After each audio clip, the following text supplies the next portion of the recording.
മരുഭൂച്ചൂടിൽ തളരും മനസ്സുകളിൽ സ്നേഹത്തെളിനീർ പെയ്തിറങ്ങും യാത്ര.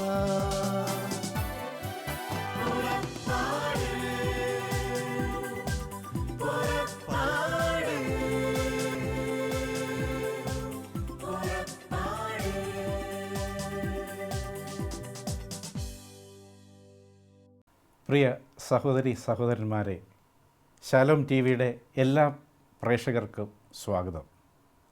പുറപ്പാടിൻ്റെ ഈ പുതിയ എപ്പിസോഡിൽ നമ്മളിന്ന് ചിന്തിക്കുക, ധ്യാനിക്കുക പഴയ നിയമത്തിലെ ജോസഫിനെ കുറിച്ചാണ്. പൂർവ്വ യാക്കോബിൻ്റെ മകനായ ജോസഫിൻ്റെ ജനനവും ബാല്യകാലവും തുടർന്നുള്ള ജോസഫിൻ്റെ ജീവിതാനുഭവങ്ങളും ഉൽപ്പത്തിയുടെ 30 മുതൽ 45 വരെയുള്ള അധ്യായങ്ങളിൽ നമ്മൾ കാണുന്നു. യാക്കോബിൻ്റെ ഭാര്യയായ റാഹേൽ വന്ധ്യയായിരുന്നു. തൻ്റെ സഹോദരി ഭാര്യയായി സ്വീകരിച്ച് ആ ഭാര്യയിൽ നിന്നും മക്കളെ ജനിച്ചു. തൻ്റെ തോഴിയിൽ നിന്നും മക്കളെ ജനിച്ച് അതിന് ശേഷമാണ് വന്ധ്യയായ റാഹേലിൽ നിന്നും യാക്കോബിന് കുഞ്ഞുണ്ടായത്. വാർദ്ധക്യത്തിൽ ദൈവം നൽകിയ കുഞ്ഞിനെ യാക്കോബ് വളരെയേറെ ലാളിച്ചു. അങ്ങനെ ജോസഫ് കലഹത്തിൻ്റെയും കുടുംബകലഹത്തിൻ്റെയും കിടമത്സരത്തിൻ്റെയും ഒരു അന്തരീക്ഷത്തിലാണ് ജനിച്ചു വീഴുന്നത്. പിതാവിൻ്റെ പ്രത്യേക വാത്സല്യം ജോസഫിനുണ്ടായിരുന്നു. അതിനാൽ തന്നെ ജ്യേഷ്ഠന്മാർക്ക് ജോസഫിനോട് പ്രത്യേകമായ ഒരു അസൂയ ഉണ്ടായിരുന്നു. പിതാവിൻ്റെ സ്നേഹം കൂടുതൽ പ്രകടമാക്കുവാൻ വേണ്ടി കുഞ്ഞ് ജോസഫിന് ഒരു നീണ്ട കുപ്പായവും യാക്കോബ് നൽകി. അങ്ങനെ പിതാവിന് തങ്ങളെക്കാൾ കൂടുതൽ ജോസഫിനെയാണ് താല്പര്യം എന്ന് മനസ്സിലാക്കിയപ്പോൾ തൻ്റെ ജ്യേഷ്ഠന്മാരെല്ലാം ജോസഫിനെ വെറുത്തു. അങ്ങനെ ഇരിക്കുമ്പോൾ ജോസഫിൻ്റെ പിതാവ് ജോസഫിനോട് തൻ്റെ ജ്യേഷ്ഠന്മാരുടെ അടുത്ത് അവർ ആടുകളെ മേയ്ക്കുന്നത് അന്വേഷിക്കുവാനായി പോകുവാൻ ആവശ്യപ്പെട്ടു. നമ്മൾ കാണുക, ജോസഫിൻ്റെ ജീവിതത്തിൽ ജോസഫിൻ്റെ ജനനം, ശൈശവകാലം, പൊട്ടക്കിണറ്റിൽ വീണ ജോസഫ്, അടിമയായി വിൽക്കപ്പെട്ട ജോസഫ്, കാരാഗ്രഹത്തിൽ അടയ്ക്കപ്പെട്ട ജോസഫ്, പൊത്തിഫറിൻ്റെ കാര്യസ്ഥനായ ജോസഫ്, ഫറവോയുടെ പ്രധാനിയായ ജോസഫ്, സ്വന്തം സഹോദരങ്ങളെ നേരിട്ട് കാണുന്ന ജോസഫ്, ഇങ്ങനെ മർമ്മപ്രധാനമായ ഈ 7 ഭാഗങ്ങളിലൂടെ നമ്മൾ ജോസഫിനെ പഠിക്കുമ്പോൾ, ധ്യാനിക്കുമ്പോൾ, പുതിയ നിയമത്തിൽ യേശുവിനെ നൽകുന്നതിന് മുന്നോടിയായി രക്ഷയുടെ, സ്നേഹത്തിൻ്റെ, പ്രത്യാശയുടെ, സൗഹൃദത്തിൻ്റെ, രമ്യതയുടെ, ക്ഷമയുടെ സന്ദേശം പകരുന്ന ജോസഫിൻ്റെ പ്രാധാന്യം നമ്മൾ മനസ്സിലാക്കുന്നു. പിതാവിൻ്റെ പ്രത്യേക വാത്സല്യം നിറഞ്ഞ ജോസഫിനെ എങ്ങനെയും വകവരുത്തണം എന്ന ഗൂഢാലോചന ആ സഹോദരന്മാരുടെ ഇടയിൽ നടക്കുന്നുണ്ടായിരുന്നു. അങ്ങനെ അവർ ആടിനെ മേയ്ക്കുവാൻ ദൂരസ്ഥലത്ത് പോയപ്പോൾ അവർ കണ്ടു ദൂരെ നിന്ന് തങ്ങളുടെ ഇളയ സഹോദരൻ വരുന്നത്. ഇവനെ എങ്ങനെയെങ്കിലും വകവരുത്തണം എന്നവർ ആലോചിച്ചു. അനിയൻ ജോസഫ് തൻ്റെ ജ്യേഷ്ഠന്മാരെ കണ്ട സന്തോഷത്തിൽ ആഹ്ലാദിച്ച് അടുത്തു വന്നപ്പോൾ അവരെല്ലാം സംഘം ചേർന്ന് ഈ ജോസഫിനെ പൊട്ടക്കിണറ്റിലേക്ക് എറിഞ്ഞ് ഇടുകയായിരുന്നു. ഇവരെ കൊല്ലുവാനാണ് അവർ ആദ്യം ആവശ്യപ്പെട്ടതെങ്കിലും തൻ്റെ സഹോദരൻ റൂബൻ്റെ ഇടപെടൽ മൂലം അവനെ പൊട്ടക്കിണറ്റിലേക്ക് എറിയപ്പെട്ടു. അസൂയ മൂലം സ്വന്തം സഹോദരങ്ങളാൽ പൊട്ടക്കിണറ്റിലേക്ക് എറിയപ്പെട്ട ജോസഫ് അപ്പനെ സ്നേഹിച്ചു. അപ്പൻ്റെ സ്നേഹം ലഭിച്ചു. അപ്പൻ്റെ സ്നേഹം ലഭിച്ചപ്പോൾ സഹോദരനിൽ നിന്ന് ലഭിച്ച അസൂയ ജോസഫിനെ പൊട്ടക്കിണറ്റിലേക്ക് തള്ളപ്പെട്ടു. അങ്ങനെ ഇരിക്കുമ്പോൾ പൊട്ടക്കിണറ്റിൽ നിന്നുള്ള നിലവിളി കേൾക്കെ തൻ്റെ സഹോദരന്മാർ സന്തോഷിച്ച് ഭക്ഷണം കഴിച്ചുകൊണ്ടിരിക്കുമ്പോൾ ദൂരെ നിന്നും മിദ്യാനിലെ കച്ചവടക്കാർ വരുന്നത് കണ്ട് അവർക്ക് ജോസഫിനെ അവർ അടിമയായി വിറ്റു. അങ്ങനെ അടിമയായി വിൽക്കപ്പെട്ട തൻ്റെ സഹോദരങ്ങളാൽ പൊട്ടക്കിണറ്റിലേക്ക് എറിയപ്പെട്ട ജോസഫ്, തൻ്റെ സഹോദരങ്ങളാൽ അടിമയായി വിൽക്കപ്പെട്ട ജോസഫ് മിദ്യാൻ കച്ചവടക്കാർ വീണ്ടും ജോസഫിനെ ഫറവോയുടെ പ്രധാന കാവൽപ്പടയുടെ നാഥനായ പൊത്തിഫറിൻ്റെ അടിമയായി ജോസഫിനെ മിദ്യാൻ കച്ചവടക്കാർ മറിച്ചു വിറ്റു. അങ്ങനെ പൊത്തിഫറിൻ്റെ കീഴിൽ, പൊത്തിഫറിൻ്റെ ഭവനത്തിൽ ജോസഫ്, ദൈവം തൻ്റെ കൂടെയുണ്ട് എന്ന അനുഭവത്തിൽ ജോസഫ് തന്നെ ഏൽപ്പിച്ച ഉത്തരവാദിത്തങ്ങൾ ഭംഗിയായി മംഗളകരമായി നടത്തുന്നു. ജോസഫിൻ്റെ പ്രവർത്തനങ്ങളിൽ സംതൃപ്തനായ പൊത്തിഫർ തൻ്റെ ഭവനത്തിൻ്റെ എല്ലാ കാര്യങ്ങളുടെയും ചുമതല ജോസഫിന് നൽകുകയാണ്. അങ്ങനെ ജോസഫ് തൊടുന്നതെല്ലാം ഭംഗിയായി, എല്ലാം ശുഭകരമായി ജോസഫ് തൻ്റെ ഉത്തരവാദിത്തങ്ങൾ നിറവേറ്റി.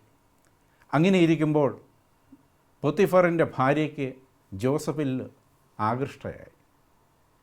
ജോസഫിനെ പാപം ചെയ്യുവാൻ അവൾ നിർബന്ധിക്കുകയാണ്. ജോസഫിനെ കടന്നു പിടിക്കുകയാണ്. എന്നാൽ ദൈവത്തോട് വിശ്വസ്തനായ ജോസഫ്, തൻ്റെ യജമാനനോട് വിശ്വസ്തനായ ജോസഫ്, പാപം ചെയ്യാൻ ജോസഫ് തയ്യാറായില്ല. പാപം ചെയ്യാൻ തയ്യാറായില്ല എന്ന കാരണത്താൽ, എല്ലാ അനുകൂല സാഹചര്യങ്ങൾ ഉണ്ടായിട്ടും പാപം ചെയ്യാൻ തയ്യാറായില്ല എന്ന കാരണത്താൽ, ദൈവത്തോടുള്ള സ്നേഹത്താൽ, യജമാനനോടുള്ള വിശ്വസ്തതയാൽ പാപം ചെയ്യാൻ തയ്യാറായില്ലെന്ന കാരണത്താൽ ജോസഫിന് കാരാഗ്രഹം ലഭിക്കുകയാണ്. തൻ്റെ ആഗ്രഹം പൂർത്തീകരിക്കാത്തതിൽ കോപിഷ്ഠയായ യജമാനത്തി എല്ലാവരെയും വിളിച്ചു വരുത്തി ജോസഫിനെതിരെ വ്യാജ കുറ്റാരോപണം നടത്തുകയാണ്.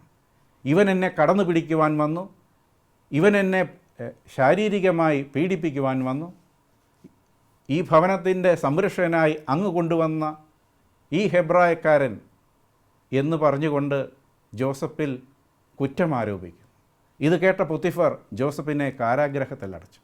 അങ്ങനെ ചെയ്യാത്ത കുറ്റത്തിന് യജമാനനോടുള്ള വിശ്വസ്തത ഉള്ളതുകൊണ്ട്, സത്യസന്ധനായതുകൊണ്ട്, ദൈവത്തെ ആശ്രയിക്കുന്നതുകൊണ്ട് ജോസഫിന് ചെയ്യാത്ത കുറ്റത്തിന് കാരാഗ്രഹത്തിൽ അടയ്ക്കപ്പെട്ടു. കാരാഗ്രഹ കാവൽക്കാരൻ ജോസഫിനെ മറ്റ് തടവുകാരുടെയും ചുമതല ഏൽപ്പിക്കുകയാണ്. കാരണം കാരാഗ്രഹ കാവൽക്കാരൻ അറിയാം ജോസഫിൽ ദൈവത്തിൻ്റെ കരം ഉണ്ട് എന്നുള്ളത്. അങ്ങനെ മറ്റെല്ലാ തടവുകാരും ദുഃഖിച്ചു കഴിയുമ്പോൾ അവരെയൊക്കെ ആശ്വസിപ്പിക്കുവാനായി ജോസഫ് അവരുടെ ഇടയിലേക്ക് ഇറങ്ങിച്ചില്ല. അങ്ങനെ ഇരിക്കുമ്പോൾ 2 തടവുകാർക്ക് അവരുടേതായ ചില സ്വപ്നങ്ങളുണ്ടായി. ആ സ്വപ്നങ്ങളാൽ അവർ ദുഃഖിതരായി കാണപ്പെട്ടു. അവരെ ആശ്വസിപ്പിക്കുവാനായി ജോസഫ് അടുത്തു ചെന്നു അവരുടെ സ്വപ്നങ്ങൾ വ്യാഖ്യാനിക്കുന്നു. ജോസഫിനും ചെറുപ്പത്തിൽ സ്വപ്നങ്ങളുണ്ടായിരുന്നു. ഈ സ്വപ്നങ്ങൾ ജോസഫിനെ സ്വന്തം സഹോദരന്മാരിൽ നിന്നും അവരുടെ അസൂയയ്ക്ക് കാരണമായി. എന്നാൽ ഈ തടവുകാരുടെ സ്വപ്നങ്ങൾ ശരിയായി വ്യാഖ്യാനിച്ചു കൊടുത്തു. ഒരാളെ ഫറവോ വീണ്ടും തൻ്റെ ഉദ്യോഗത്തിൽ പ്രവേശിപ്പിച്ചു. മറ്റൊരാളെ ശിക്ഷയ്ക്ക് വിധിച്ച് കഴുകുമരത്തിൽ തൂക്കിയിട്ട് പക്ഷികൾ വന്ന് ആ ശരീരം കൊത്തിത്തിന്നും എന്നതായിരുന്നു ആ വ്യാഖ്യാനം. അത് രണ്ടും അതുപോലെ സംഭവിച്ചു. അങ്ങനെ ഇരിക്കുമ്പോൾ വീണ്ടും അടുത്ത കാലഘട്ടത്തിലേക്ക് നമ്മൾ വരുന്നു. ഫറവോയ്ക്ക് ഒരു സ്വപ്നമുണ്ടായി. ഫറവോ കണ്ട സ്വപ്നത്തിൻ്റെ അർത്ഥം ഫറവോയ്ക്ക് മനസ്സിലാകുന്നില്ല. തൻ്റെ കൊട്ടാരത്തിലുള്ള പണ്ഡിതന്മാരെയൊക്കെ വിളിച്ചുകൂട്ടി താൻ കണ്ട സ്വപ്നത്തിൻ്റെ വ്യാഖ്യാനം ഫറവോ ചോദിക്കുകയാണ്. അവർക്കാർക്കും ഫറവോയെ തൃപ്തിപ്പെടുത്തുന്ന ഒരു ഉത്തരം, ഒരു വ്യാഖ്യാനം നൽകാൻ സാധിക്കുന്നില്ല. അങ്ങനെ ഇരിക്കുമ്പോഴാണ് കാരാഗ്രഹത്തിൽ നിന്ന് മോചനം കിട്ടി വീണ്ടും കൊട്ടാരത്തിൽ ജോലി പുനഃസ്ഥാപിക്കപ്പെട്ട ജോസഫിൻ്റെ പഴയ കൂട്ടുകാരൻ ജോസഫ് എന്ന ആളെക്കുറിച്ച് ഓർത്തത്. ഫറവോയോട് കാര്യമുണർത്തി ജോസഫിനെ ഫറവോ തൻ്റെ അടുക്കൽ കൊണ്ടുവരാൻ ആവശ്യപ്പെട്ടു. അങ്ങനെ കാരാഗ്രഹത്തിൽ നിന്നും ഫറവോയുടെ കൊട്ടാരത്തിലേക്ക് ഇതാ ജോസഫ് നയിക്കപ്പെടുകയാണ്. ഫറവോ തൻ്റെ സ്വപ്നം ജോസഫിനോട് പറയുകയാണ്. ജോസഫ് അത് വ്യാഖ്യാനിച്ചു കൊടുക്കുകയാണ്. അങ്ങയുടെ രാജ്യത്തിൽ വരാനിരിക്കുന്ന ഐശ്വര്യത്തിൻ്റെ 7 വർഷം, സമ്പൽ സമൃദ്ധിയുടെ 7 വർഷം, വിളവെടുപ്പിൻ്റെ 7 വർഷം, തുടർന്നുള്ള 7 വർഷക്കാലം ക്ഷാമത്തിൻ്റെ, ദാരിദ്ര്യത്തിൻ്റെ, പട്ടിണിയുടെ 7 വർഷക്കാലം. ഈ പട്ടിണിയുടെ, ദാരിദ്ര്യത്തിൻ്റെ, ക്ഷാമത്തിൻ്റെ, വരൾച്ചയുടെ 7 വർഷക്കാലത്ത് അങ്ങ് വേണ്ടുന്ന മുൻകരുതൽ നടത്തി ജനത്തെ നയിക്കണം എന്നതാണ് ജോസഫ് ഫറവോയോട് വ്യാഖ്യാനിച്ചത്. ജോസഫിൻ്റെ ആധികാരികതയും ജോസഫിൻ്റെ വ്യക്തതയും ഫറവോയെ സ്വാധീനിച്ചു. ജോസഫിനെ ഫറവോ ഈജിപ്തിൻ്റെ പ്രധാനമന്ത്രിയായി, ഫറവോയുടെ കാര്യസ്ഥനായി നിയമിക്കുകയാണ്. ജോസഫിൻ്റെ ജീവിതത്തിലെ മറ്റൊരു അധ്യായമാണ്. ഈജിപ്തിൻ്റെ മുഴുവൻ കാര്യസ്ഥനായി, കാര്യപ്രാപ്തിയുള്ള പ്രധാനമന്ത്രിയായി ജോസഫ് ഫറവോയുടെ കൊട്ടാരത്തിൽ നിന്നുകൊണ്ട് ഭരണം തിരിക്കും. ദേശമെങ്ങും ഗോതമ്പ് അറകൾ പണിതുകൂട്ടി വിഭവങ്ങൾ ശേഖരിക്കുവാൻ തുടങ്ങി. സമൃദ്ധിയുടെ വിളവെടുപ്പിൻ്റെ കാലത്ത് അങ്ങനെ വിളവെടുപ്പിൻ്റെ ഈ 7 വർഷക്കാലം കഴിഞ്ഞു. നാടെങ്ങും അറപ്പുരകളിൽ നിറയെ ഗോതമ്പ്. തുടർന്ന് ക്ഷാമത്തിൻ്റെ, പട്ടിണിയുടെ, ദാരിദ്ര്യത്തിൻ്റെ, വരൾച്ചയുടെ കാലം. ദേശത്തെല്ലാം ക്ഷാമം, ദാരിദ്ര്യം, പട്ടിണി, ഭക്ഷണമില്ല. ആൾക്കാർ വലയുന്നു.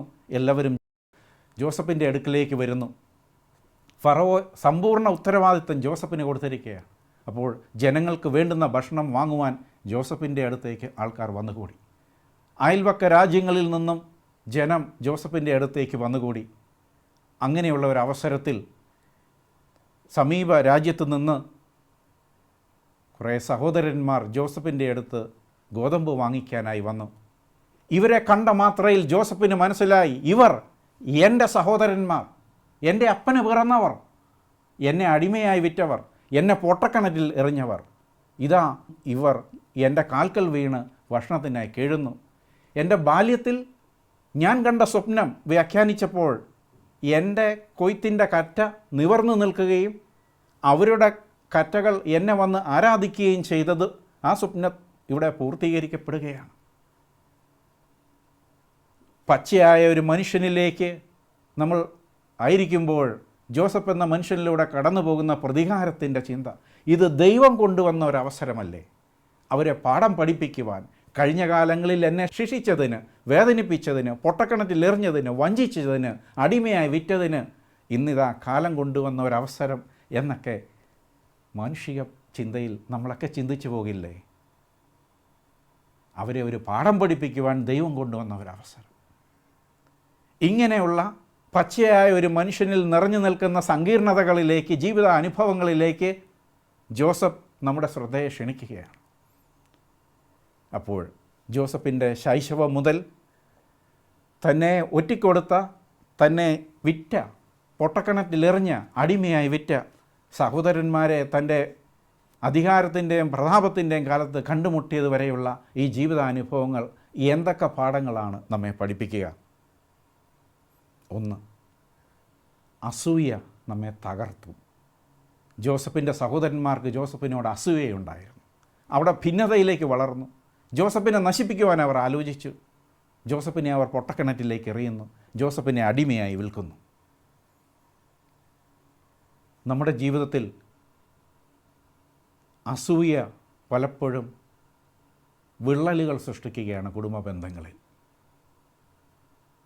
എൻ്റെ സഹോദരൻ്റെ വളർച്ചയിൽ, എൻ്റെ സഹോദരിയുടെ വളർച്ചയിൽ എനിക്ക് അസൂയയുണ്ടെങ്കിൽ അസൂയ വളരുന്നത് ഭിന്നതയിലേക്കാണ്, ശത്രുതയിലേക്കാണ്, പ്രതികാരത്തിലേക്കാണ്. ഉത്തമ ഉദാഹരണം ജോസഫിൻ്റെ ഈ ജീവിതാനുഭവങ്ങൾ നമ്മൾ കാണും.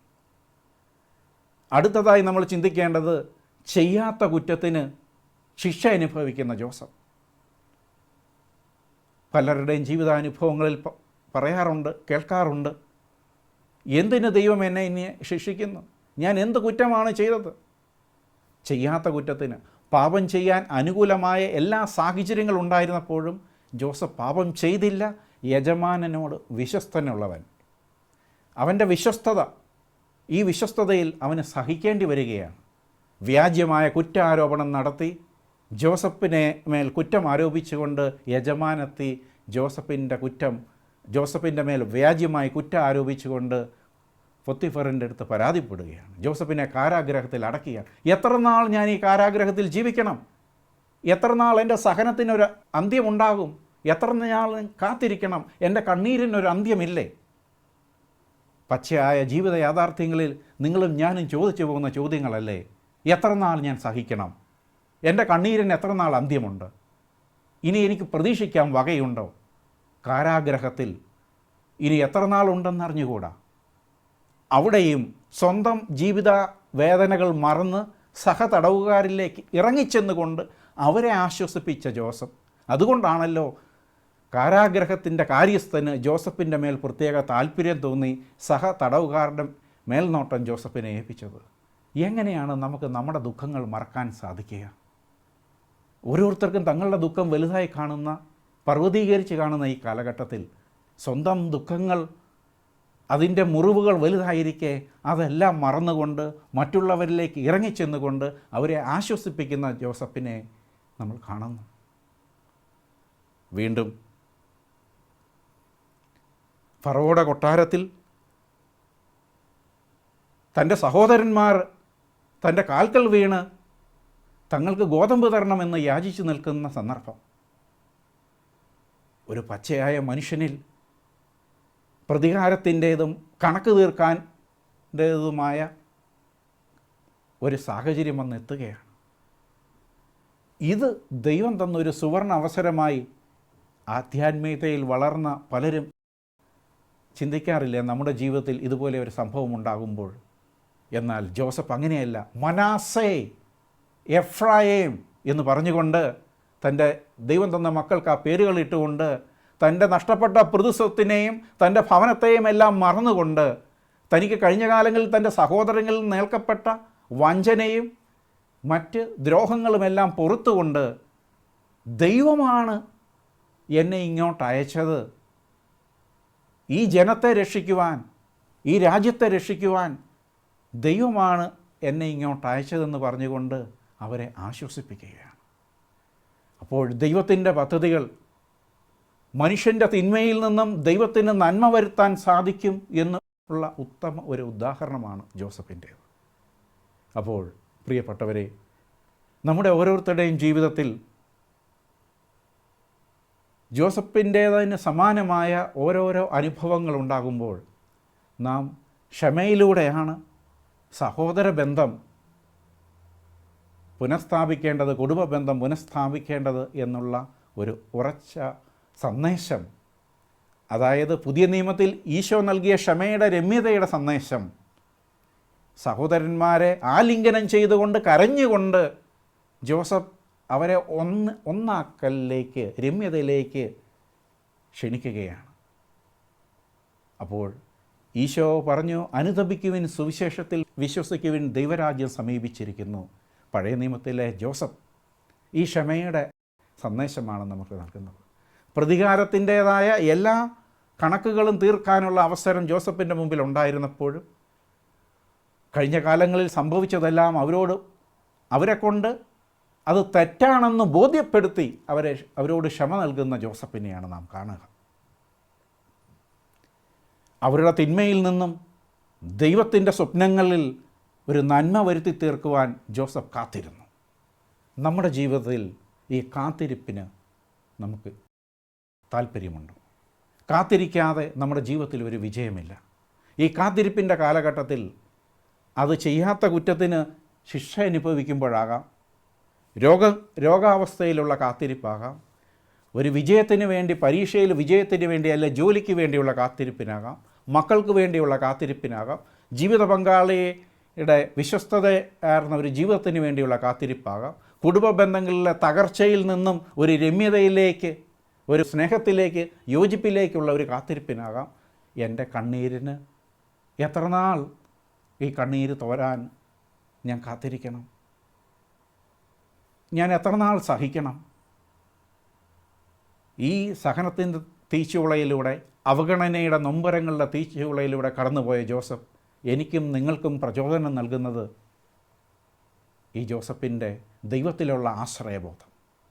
ധൈര്യശാലിയായ ജോസഫ്, പ്രത്യാശ നിറഞ്ഞ ജോസഫ്, സ്വന്തം ദുഃഖം മറന്ന് മറ്റുള്ളവരിലേക്ക് ഇറങ്ങിച്ചെന്ന ജോസഫ്, ചെയ്യാത്ത കുറ്റത്തിന് ശിക്ഷിക്കപ്പെട്ടപ്പോഴും സഹോദരന്മാർ അടിമയായി വിറ്റപ്പോഴും പൊട്ടക്കിണറ്റിൽ എറിഞ്ഞ് കൊല്ലാൻ ശ്രമിച്ചപ്പോഴുമെല്ലാം ഈ ദുഃഖങ്ങളെല്ലാം മറന്ന് അവരെ സ്നേഹിക്കുന്ന ജോസഫ്, പുതിയ നിയമത്തിൽ രമ്യതയുടെ സുവിശേഷവുമായി വന്ന ഈശോയെ അവതരിപ്പിക്കുന്ന ജോസഫ്, പ്രിയ സഹോദരി സഹോദരന്മാരെ, നമ്മുടെ കഴിഞ്ഞകാല ജീവിതത്തിലെ തിക്താനുഭവങ്ങളിൽ ക്ഷമിക്കുവാൻ, ലഭിച്ച മുറിവുകൾ ഉണക്കുവാൻ ഈ ജോസഫിൻ്റെ ഈ ജീവിതാനുഭവങ്ങൾ ധ്യാനിക്കുക.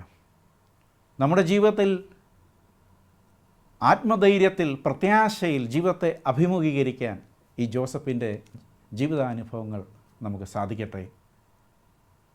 നിങ്ങളല്ല, ദൈവമാണ് എന്നെ ഇങ്ങോട്ട് അയച്ചത് എന്ന് പറഞ്ഞുകൊണ്ട് നമ്മളെ വേദനിപ്പിച്ചവരിലേക്ക് ഇറങ്ങിച്ചെന്നുകൊണ്ട് അവരെ ആശ്വസിപ്പിക്കുവാൻ പുതിയ നിയമത്തിൽ ഈശോ നൽകുന്ന ക്ഷമയുടെ സന്ദേശം. പിതാവേ, ഇവർ ചെയ്യുന്ന എന്തെന്നറിയുന്നില്ല, ഇവരോട് ക്ഷമിക്കണമേ. ദൈവത്തെ സ്നേഹിക്കുന്നവർക്ക്, അവിടുത്തെ പദ്ധതി അനുസരിച്ച് വിളിക്കപ്പെട്ടവർക്ക് ദൈവമെല്ലാം നന്മയ്ക്കായി മാറ്റിത്തരുമെന്നുള്ള ഒരു ഉത്തമ ഉദാഹരണം ജോസഫിലൂടെ നമുക്ക് ലഭിക്കുന്നു. എന്നെ ശ്രവിക്കുന്ന പ്രേക്ഷകരെ നമുക്ക് പ്രാർത്ഥിക്കാം. കാരുണ്യവാനും സ്നേഹസമ്പന്നനുമായ ദൈവമേ, ഞങ്ങളുടെ ജീവിതത്തിലെ പച്ചയായ യാഥാർത്ഥ്യങ്ങളിൽ, ജീവിതാനുഭവങ്ങളിൽ, കാത്തിരിപ്പിൻ്റെ നാളുകളിൽ ആത്മധൈര്യത്തിൽ, പ്രത്യാശയിൽ, ധൈര്യത്തിൽ ജീവിക്കുവാനും കഴിഞ്ഞ കാലങ്ങളിലെ വേദനിപ്പിക്കുന്ന സംഭവങ്ങളെ രമ്യതപ്പെട്ടുകൊണ്ട് ക്ഷമ നൽകുവാനും ഞങ്ങളെ പ്രാപ്തരാക്കണമേ. ദൈവത്തിൽ അടിയുറച്ച് വിശ്വസിക്കുവാനും ജീവിതത്തിൽ മുന്നോട്ട് പോകുവാൻ ഇനി വഴിയില്ല എന്ന് ഞങ്ങളുടെ ബുദ്ധി പറയുമ്പോഴും വീണ്ടും ദൈവത്തിൻ്റെ സ്വപ്നങ്ങൾ പൂവണിയാൻ, ദൈവത്തിൻ്റെ സമയത്തിന് വേണ്ടി കാത്തിരിക്കുവാൻ ഉള്ള ആത്മീയ ഇന്ധനം പരിശുദ്ധാത്മാവെ ഞങ്ങൾക്ക് നൽകണമേ. നിത്യം പിതാവും പുത്രനും പരിശുദ്ധാത്മാവുമായ സർവേശ്വര ആമേൻ.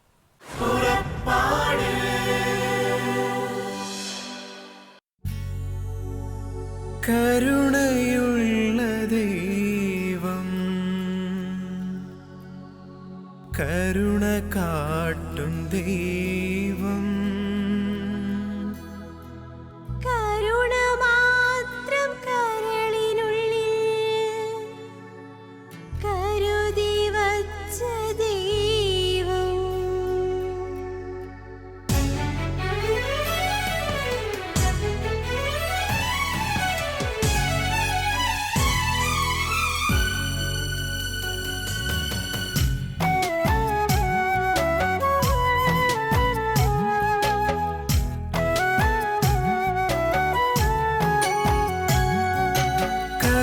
കരുണയുള്ള ദൈവം, കരുണ കാട്ടും ദൈവം, കരുണ മാത്രം കരളിനുള്ളിൽ കരുതി വച്ച ദൈവം, കരുണയുള്ള ദൈവം, കരുണ കാട്ടും ദൈവം, കരുണ മാത്രം കരളിനുള്ളിൽ കരുതി വച്ച ദൈവം. മറക്കരുതേ, മറക്കരുതേ, കരുണ കാട്ടുവാൻ നീ മടിക്കരുതേ. മറക്കരുതേ, മറക്കരുതേ, കരുണ കാട്ടുവാൻ നീ മടിക്കരുതേ.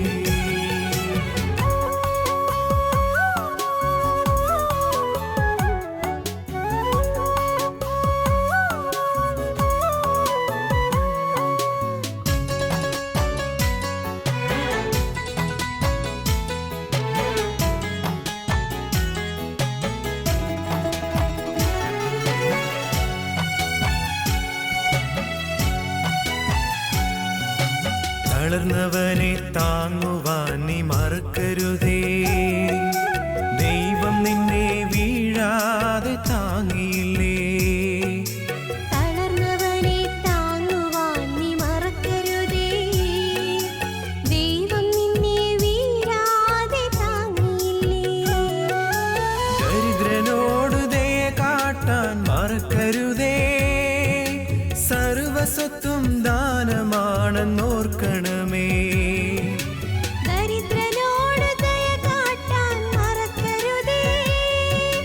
സർവ്വസ്വത്തും ദാനമാണെന്നോർക്കണമേ. മറക്കരുതേ, മറക്കരുതേ, കരുണ കാട്ടുവാൻ നീ മടിക്കരുതേ. മറക്കരുതേ, മറക്കരുതേ, കരുണ കാട്ടുവാൻ നീ മടിക്കരുതേ.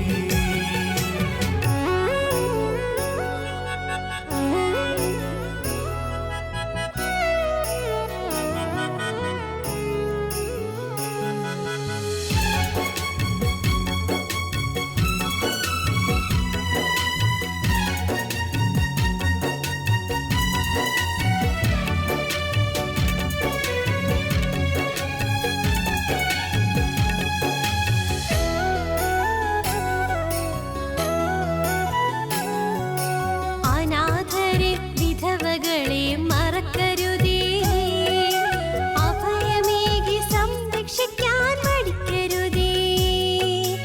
അനാഥരെയും വിധവകളെ മറക്കരുതേ, അഭയമേകി സംരക്ഷിക്കാൻ മടിക്കരുതേ. വിശന്നവനായി രോഗിയായി നിന്റെ മുന്നിൽ യേശു വരും, നീയതൊട്ടും മറക്കരുതേ. ദരിദ്രനായി രോഗിയായി നിന്റെ മുൻപിൽ യേശു വരും, നീ അതൊട്ടും മറക്കരുതേ. കരുണയുള്ള ദൈവം, കരുണ കാട്ടും ദൈവം, കരുണ മാത്രം കരളിനുള്ളിൽ കരുതി വച്ച ദൈവം. കരുണയുള്ള ദൈവം, കരുണ കാട്ടും ദൈവം, കരുണ മാത്രം കരളിനുള്ളിൽ കരുതി വച്ച ദൈവം. മറക്കരുതേ, മറക്കരുതേ, കരുണ കാട്ടുവാൻ നീ മടിക്കരുതേ. മറക്കരുതേ, മറക്കരുതേ, കരുണ കാട്ടുവാൻ നീ മടിക്കരുതേ.